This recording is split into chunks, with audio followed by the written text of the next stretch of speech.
Hello guys, আসসালামু আলাইকুম। তোমরা সবাই কেমন আছো? আমি এখন তোমাদেরকে দেখাবো আলু ভর্তা কিভাবে বানাই। এই যে আমি মোটা মোটা করে পেঁয়াজ কাটলাম, পেঁয়াজের সাথে আমি একটু লবণ মিক্স করে দিলাম। এখন দিব মরিচ,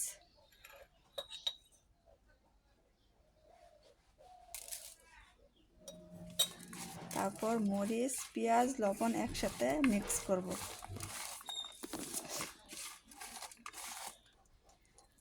আমার মিক্স করা শেষ হলো। এখন আমি দিব আলু কষলাবো।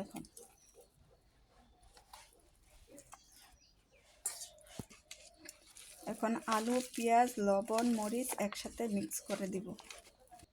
এখন আমি দিব একটু সরিষা তেল।